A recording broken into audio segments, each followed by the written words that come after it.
You're listening to the VTZone.com's weekly Scoutcast. Everything Hokies. And now here's publisher Jason Stamm. Welcome to another edition of the VTZone.com's weekly Scoutcast. I am publisher Jason Stamm, fresh off another pretty solid win. It wasn't anything great. It was one of those where I feel like a win is a win. And at this point, Virginia Tech is gaining a little momentum. They've won 3 in a row, so I think they'll take that.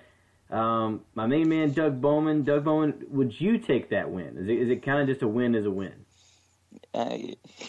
Yeah, I mean, going after a spot in the ACC championship, I mean, you're just taking whatever win you can get, and however close the second half was, I think they're just happy to get out of there one step closer.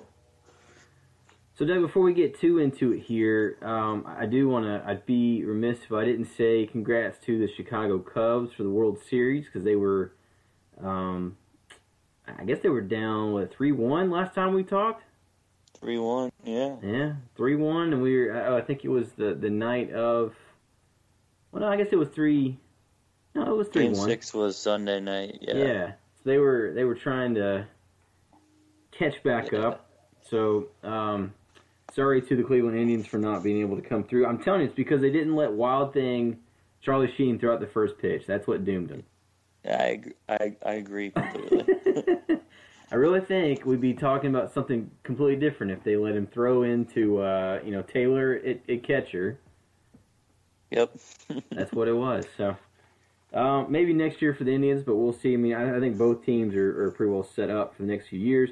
Doug, I'll be honest right now, it's a pretty good time of year to be a sports fan. You've got a lot of these sports overlapping. We've been NFL and college football for a while now. We're honestly in the last few weeks of that, finishing up here around Thanksgiving. Baseball is now finishing up. College basketball gets started this week, and we'll talk about that later. But Virginia Tech has their first game at home. The Black Bears of Maine come to Blacksburg, so pretty good opponent there to start. Hopefully goes better than last season's first game. Yeah, I don't know if it's not a SWAC team this year. They didn't load up on SWAC opponents, so yeah. I don't know if that's good or bad. Maine's in what? Aren't they like the America East with I think Vermont? That sounds right. Yeah. Yeah, the Catamounts.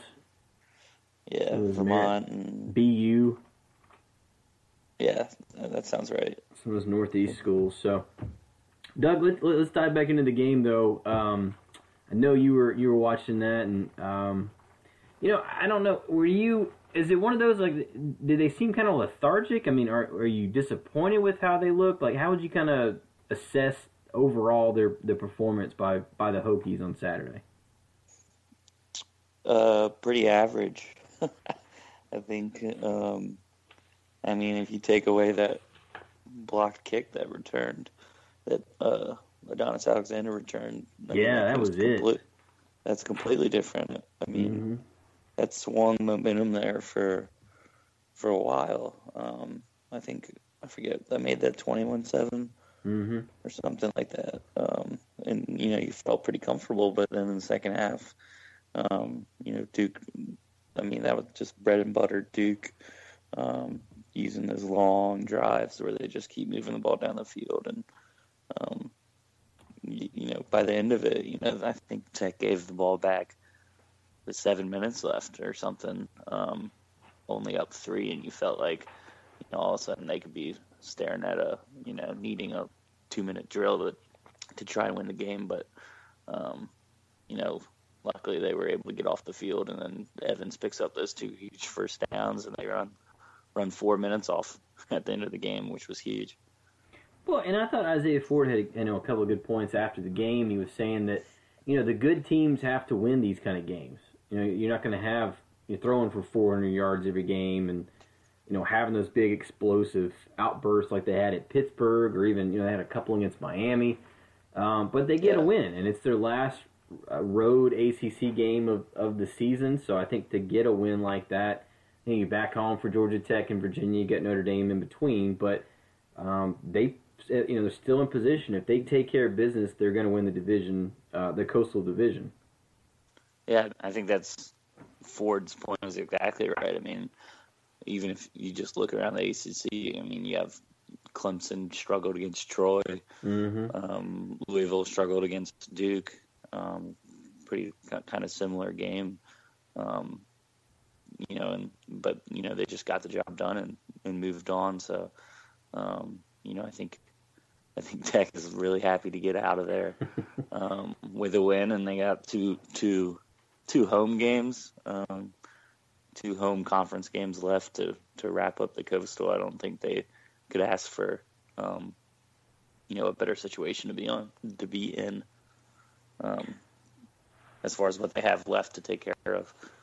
So, Doug, I'm not sure if we talked about this before. This is kind of a little off topic as far as the game is concerned, but I couldn't help but notice, when I went back and watched the game, on Sunday, kind of recapping because I wanted to do our grades and stuff. I couldn't help but notice that the announcers were calling that special teams, that block kick, which was a pretty impressive block by Stroman, came untouched.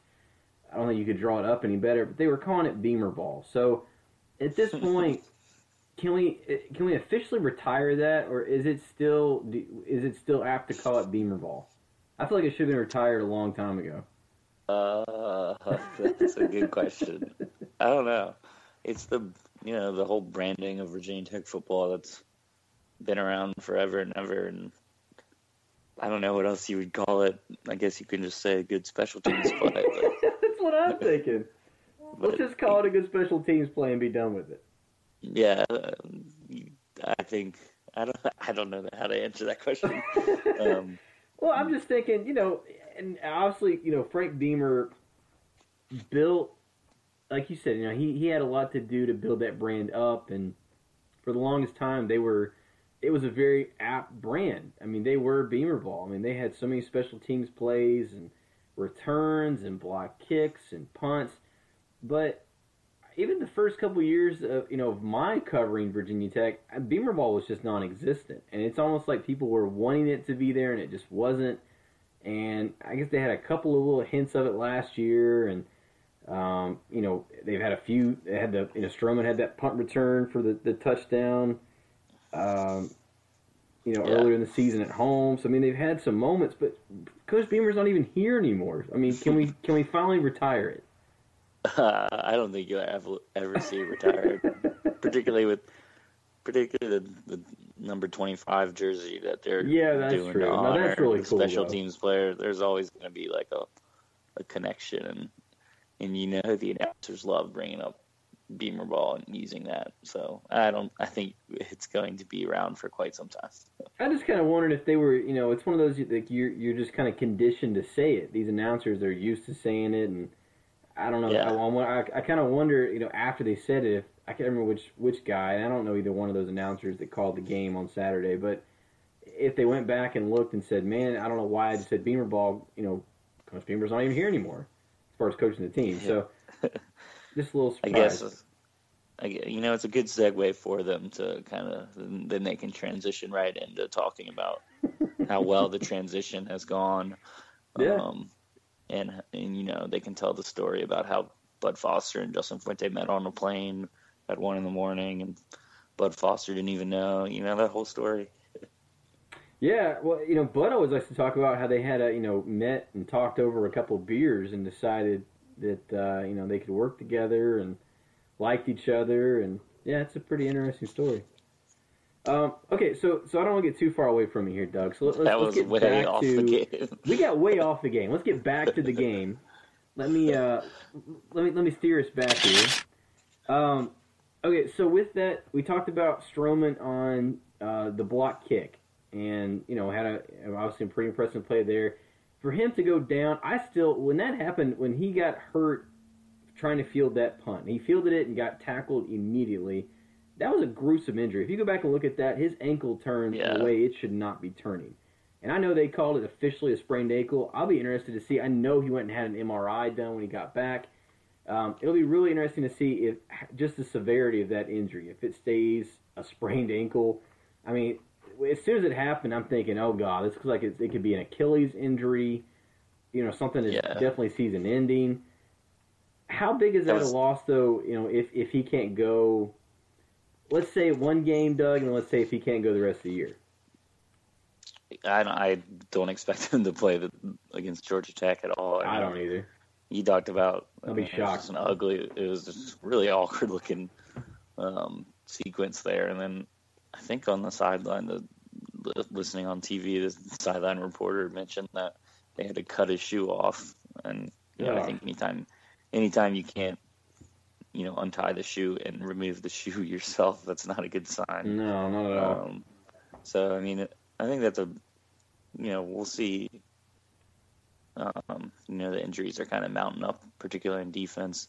I think, at corner, they have Faison and Alexander kind of can cover there, but, they just don't have any depth anywhere else. And, having Stroman as kind of, I think him and Alexander were essentially co-starters too. So against Georgia Tech and, their run-heavy triple option, it's probably not, a big loss, but as they go, to Notre Dame and UVA and potentially Clemson in the ACC championship, I think they would like to, kind of have more depth than they have right now in the secondary.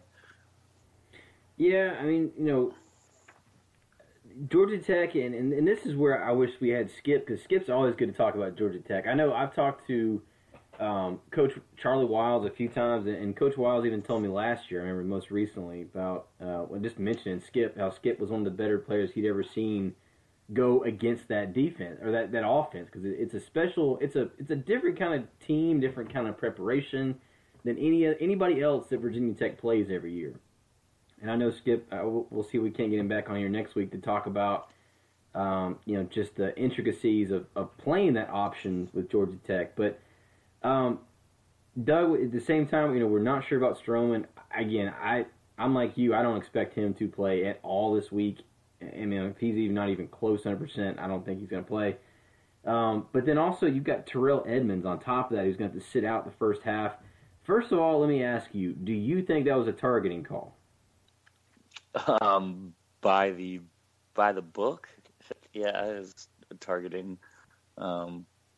Technically, but I think I wish they would use a little more discretion, and it seems like whenever they get over reviewing a call, they go strictly they interpret the rule strictly as it says in the rule book. And I mean, you could look at that play and just see them both ducking their heads and trying to get lower, and I think Edmonds comes flying in, obviously not. They talk about defenseless players as a big component of it, and I think whoever was it, the running back? Yeah, it was Sean Wilson. Yeah. When Wilson's going lower, I think that's him being defensive. So obviously he's not defenseless. But anytime you get that helmet to helmet, and with all that emphasis they're placing nowadays, you get that tough call, particularly when they're able to go review it and slow it down. And yeah, so tough luck, and it was a huge play in the game to go from, I think that was a third down stop to a first and 10 from like the 50. So it could have changed the game. But I think that's just the way the sport's going in terms of being real strict about targeting and things like that. Well, and even right after that call, I mean, like you said, they gave him a first down, and Duke was looking. I mean, they had obviously momentum after that play, and I think could have easily gone down and scored after that. And they, Virginia Tech said afterward, a lot of the players did that kind of fired them up and helped them be able to finish off, forcing a punt 3 plays later or 4 plays later. So I think it helped in that game. But to have Terrell Edmonds missing for the first half, I mean, it is a blow. I mean, we talked about Greg Stroman's already out, so I guess to me, I mean, it sounds like Mook's going to have to be a guy who steps in, and I think Bud Foster mentioned Jacquay Allen, who's a true freshman, may have to also kind of be involved a little bit. I mean, how big is that even for that first half, not having Terrell on Saturday? Yeah, I think it's huge. I mean, he plays that kind of the rover position where, he does come up and come up near the line of scrimmage a lot, and against a triple option offense, having guys playing well at the line of scrimmage, and having your linebackers and your defensive backs kind of pursue the ball carrier as the option, as they run the option over and over again. I mean, that's pretty crucial. So, losing a guy like Edmonds, I think he's the leading tackler, isn't he? He's up there, yeah. Well, that was what I hated about, just with it being him against Duke, is it really overshadowed. He had a really good game outside of that play. I mean, he finished with 14 tackles. He and Tremaine combined had 24 tackles between those two brothers. So a really good game by the Edmonds brothers. And Terrell, I mean, I've said that about Tremaine all season, but Terrell is one of those guys too. He seems to get better and better each game. He and Tremaine both have. Yeah, I mean, he's playing really well, and obviously one of the best tacklers. I think, against Georgia Tech, it's so much about, doing your job and completing your assignment and all that stuff. And, I think experienced players, guys that have been playing every down, that I think they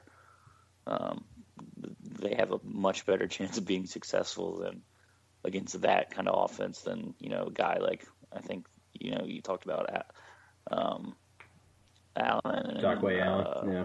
Yeah, and I think they were talking about, Deion Newsome and Reggie Floyd, guys like that just haven't played enough, and now you're going to put them in a situation where they have to, where, not making mistakes is just so crucial to, defending a triple option offense. Yeah, and even up front, Doug, I mean, it looks like, I don't know. I mean, I thought Nigel Williams, he was dressed. He was ready to go against Duke, and decided, I guess, it sounded like during the game, decided he wasn't going to go. I saw him in warm-ups. He seemed like he was fine, and I asked him. He said he was fine, but obviously decided game time not to go. Do you bring him back, though, in something like this? We've talked about, Georgia Tech, they're known for their cut blocks and going really low on guys. Do you bring a guy, is it worth it to bring a guy like Nigel back for this game when he's coming off an ankle injury? Yeah, I mean, I think if he was, indeed, fine, and he's not just, saying the company line that he's fine, I think holding him out against Duke was probably a strategy play there, given Tech's depth at defensive tackle, particularly with Ricky Walker and Tim Settle also available. I think they wanted to give him that extra week before bringing him back against Georgia Tech. So we'll see if he can go against Georgia Tech. But yeah, I think getting him back would just be huge in terms of just like I was talking about. The rover position, having guys that have played every down and have played, Nigel Williams has been playing for the last couple of years now. So I think getting him back, with his experience, and obviously he was playing well early this year. Mm-hmm. I think that was probably the primary goal in terms of holding him out. I think they decided that, they could probably get by Duke without him, but can they get by Georgia Tech without him? I think that's what they were more concerned about. So let's before we get too into Georgia Tech, Doug, let's talk about offense. Virginia Tech's offense. So it wasn't a bad day. I mean, they still ended up with 399 yards, I believe. Let me look. Yes, 399 yards of offense. So they were moving the ball, but to me, it was inconsistency. I mean, they'd have a few good plays and then just fall apart when they needed to come up with a big play. So they were there, but then not quite. So, overall, is it again, like we talked about at the beginning, is this one of those games you just kind of throw out? You just kind of say, hey, they weren't on their game, they were on the road, you get the win, no harm, no foul. Yeah, I mean, I think that's, exactly what you got to do. I mean, we mentioned this game, but, I mean, Louisville played Duke, and it was the exact same way. They only scored 24 points, and they were just off offensively, but I don't think maybe it's just something about Duke. Yeah, I mean, I think you got to give credit to Duke. I mean, I don't think anybody's going to try and tell you that Louisville is not a good offensive team, because they're obviously very good at offense. Yeah, so yeah, I mean, ask Scott Leffler how good they are at offense. Yeah, exactly. Yeah, I mean, I think you just chalk it up to give credit to Duke and a little bit off. I mean, it looked like they were going to come out when they scored the first touchdown on that Trayvon McMillan run. Kind of looked like they were going to come out and take care of business, but other than they had that one touchdown called back because Teller's a legal man downfield, and I felt like Evans missed a bunch of deep balls again, just overthrowing guys. So I mean, just more of the same, and give credit to Duke for keeping it close. But then you talk about it and inconsistent and how it was a down day for the offense, but then they had 400 yards of offense. So, well, and I mean, I think that just shows too.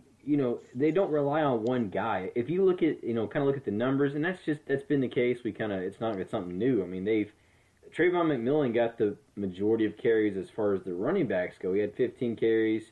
But they really, to me, this whole thing it's predicated on Gerard Evans. I mean, you need guys like Isaiah Ford and Bucky Hodges to make some big plays, but they're going to go as far as Gerard Evans goes. And Evans, again, kind of like overall, to just get a win, didn't do anything terrible. He had 83 yards and a touchdown. Had the big plays when he needed them. He had the 4th down conversion for the touchdown, and then converted the first down that sealed the game.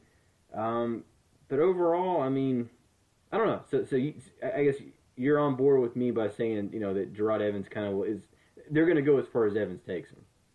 Oh, 100%. I mean, you just look at his running numbers. Just how big a part of the offense he is in terms of. I mean, if there's a big second and short, third and short. I mean, I think, Virginia Tech is more than happy to just put the ball in Evans' hands and let him run for the first down. I mean, that was essentially what happened in the final 4 minutes when they needed those 2 big conversions to milk the clock. They just trusted Evans to get the job done. And, what are we, 10 weeks in, 9 weeks in? Mm-hmm. I think he certainly exceeded some already high expectations coming into the season. So, I don't know how much his ankle is still bothering him from Pittsburgh, but he's got to make it 4 more games. It's looking like. Well, Doug, I did not even. I'll be honest. I really haven't thought about it. Maybe it slipped in my mind a couple times, but watching him get those tough runs on Saturday at Duke, and going back when I was grading everything, I was kind of thinking about it, and I don't know if you've thought about it. How similar do you think Evans is to Logan Thomas? I know it's a completely different system. It's a different offense, different coach. But how similar is Evans to Logan Thomas? Because in some ways, he reminded me of Logan, the way he was getting those hard yards on carries up the middle. Yeah, I mean, that's pretty similar to what Logan would do in terms of, scrambling and falling forward. I mean, I think Evans is a couple inches shorter than Thomas, but I mean, just being able to extend plays or move the chains on the ground, pretty similar in terms of, and I think Logan was just as big a part of the offense when he was the quarterback as Evans has been. Well, that's what I'm thinking. The offense was centered around Evans, just like it was Logan, and Evans doesn't mind. He's got a pretty good arm like Logan did, and he doesn't mind, taking off and lowering his shoulder and taking a hit. I mean, even that touchdown, I know, Wyatt is the one who pushed him in the end zone, but Evans is the one who drew first contact. He lowered his shoulder and plowed right into the guy. He met him at the 5 and drove him, I think, to the 1 before he got a little help, and then Teller kind of nudged him forward a little bit. Yeah, I mean, Evans has a nose for, I guess, the end zone and the first down marker whenever he's whenever he's getting close. He's not sliding or running out of bounds. He's gonna take somebody on, and I think that's. I would like to count up the amount of drives he's extended by doing that and touchdowns and things like that. But he's certainly been huge all year. Well, Doug, we talked a little bit about, Georgia Tech. We've kind of hinted at it a little bit. I mean, that's obviously who Virginia Tech has this weekend, 3:30 kickoff.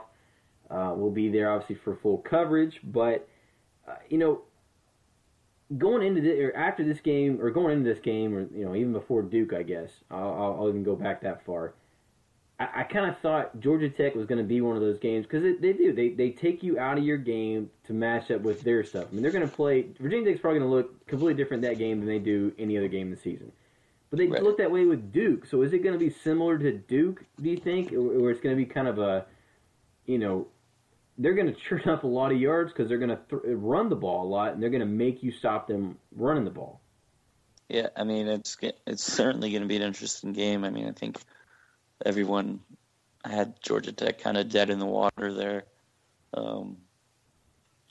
earlier in the season, but I think over the last couple weeks, going back to the Syracuse game, Pittsburgh game, obviously they had success on the ground, and Duke yesterday had success. Mm-hmm. So, I mean, I think you got to be concerned about a team that, obviously puts a lot of emphasis on being really, really good at running the football. I think you have to be concerned with the way the defense and the injuries are kind of stacking up on Tech. But, I think on the other hand, you can look at Georgia Tech's defense and what they've allowed to North Carolina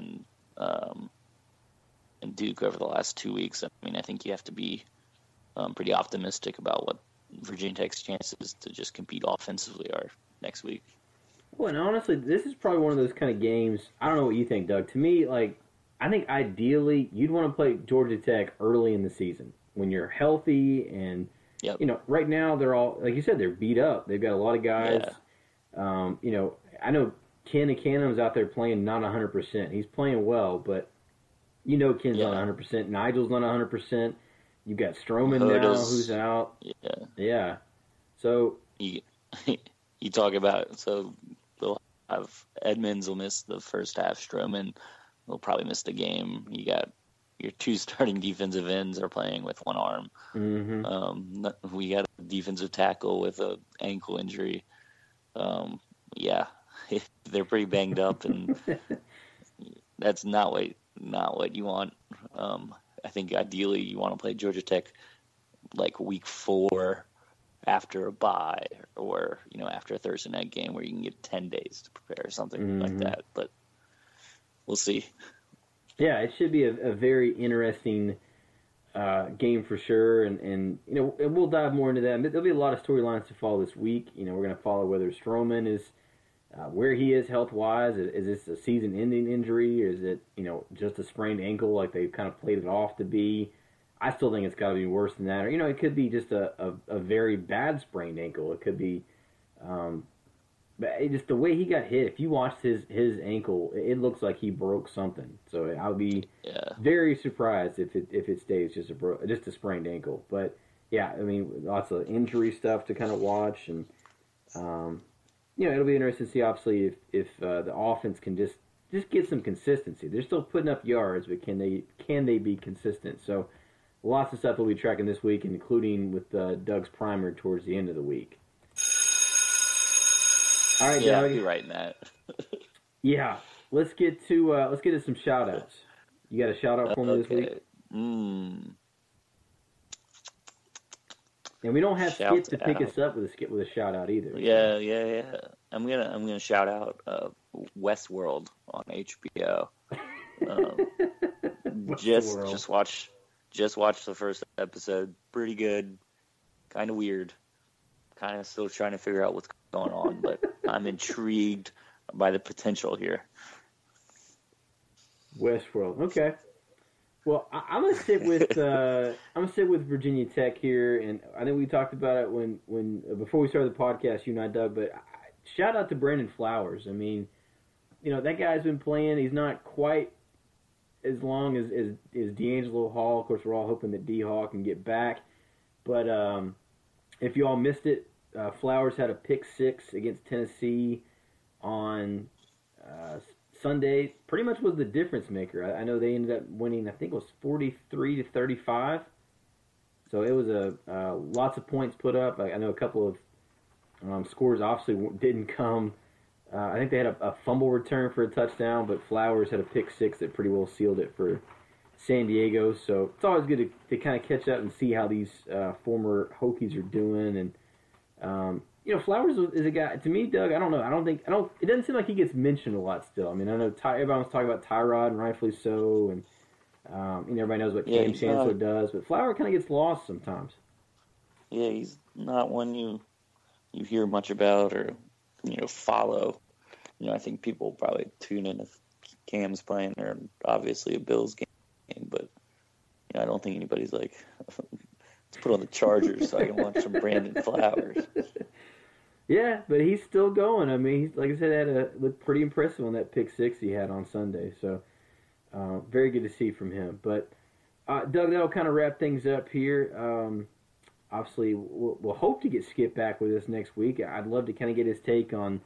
Again, with Georgia Tech, it's just such a different beast. And I was telling Doug that Charlie Wiles himself has told me that he said that Skip is probably the best defender he's had against Georgia Tech. That Skip always just knew exactly how to defend it, knew where to be, stayed in his gaps, and played very gap sound and technique sound. So we'll try hopefully get Skip to recap what it's like to go against a team like that. But lots of coverage coming this week. We'll be tracking the press conference, obviously, today.